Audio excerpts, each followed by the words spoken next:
Sir இங்க ஏதாவது ஒரு கிளிப் இருக்குமா, ஒரு பின் இருக்குமா உங்ககிட்ட? இதோட மதிப்பு எவ்வளோ? 5 rupees.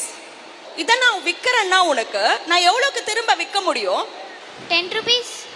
அமெரிக்காவில் ஒருத்தன் கரெக்டான கான்டாக்ட்ஸ் இருந்தது மூலமா இந்த ஒரு பின்னை மாத்தி மாத்தி மாத்தி அவன் இதை வச்சு வாங்கினது, நடுவில் ஒரு பைசா கூட சேர்க்கல, இதை வச்சு வாங்கினது ஒரு 2 மாடி கட்டிடம்.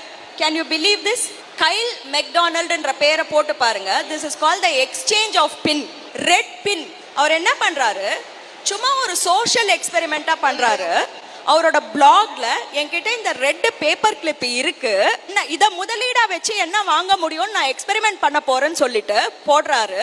போட்டுட்டு அந்த ரைட் கான்டாக்ட்ஸ் கிட்ட பேசி முதல்ல ஒரு எக்ஸ்சேஞ்ச் பண்றது ஃபிஷ் ஷேப்டு பென்.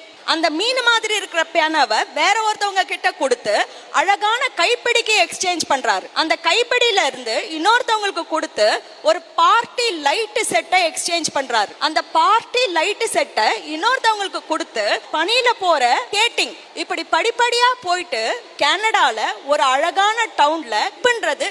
கடைசியா முடிஞ்ச இடம் 2 மாடி கட்டிடம். இதே பின்னு இந்த ஹால்ல இதுக்கு மதிப்பு 5 ரூபாய் தான்.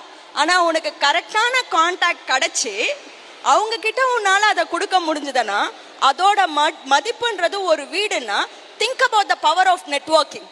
நீ யோசிக்கலாம், என்ன கீர்த்தனியா முழு பூசணிக்காவை எடுத்து சோத்துல மறைக்கிற, இந்த பின்ன போயிட்டு ஒருத்தர் இது பண்ணிருக்க முடியுமா? கிடையாது, பண்ணிருக்க முடியும். ஏன்னா ஒன்னத்தோட விலை